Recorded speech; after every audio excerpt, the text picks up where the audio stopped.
বাঘায় আগুনে পুড়ে ছাই ২টি বাড়ি, ক্ষতির পরিমাণ কয়েক লাখ টাকা।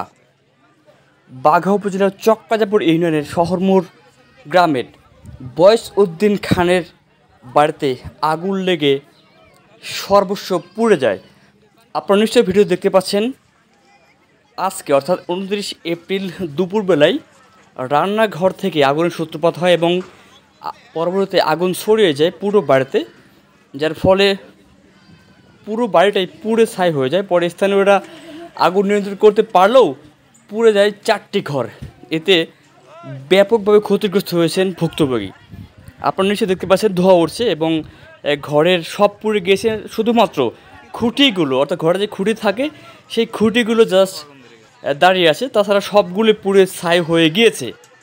এটা আগুনের ভয়াবহতা কতটুকু হতে পারে আপনারা নিশ্চয়ই ভিডিও ফুটেজ দেখে বুঝতেই পারছেন। তাই আপনারা সকলেই সাবধান থাকবেন, সতর্ক থাকবেন। বিশেষ করে এই তাপপ্রবাহের মধ্যে আপনারা কখনোই দুপুরবেলা রান্না করতে যাবেন না। আপনারা ইতিপূর্বে দেখেছেন, মিলন মিডিয়ার মাধ্যমে দেখেছেন, বাঘা উপজেলার বিভিন্ন গ্রামে কিন্তু আগুনে পুড়ে গিয়েছে, কয়েক জায়গাতে আগুন লেগেছে এবং ব্যাপকভাবে ক্ষতিগ্রস্ত হয়েছে। আগুন লাগলে কিন্তু সব পুড়ে যায় এবং সর্বস্ব হারিয়ে একেবারে পথে বসার উপক্রম ঘটে। তাই আপনারা সকলেই থাকবেন সাবধান।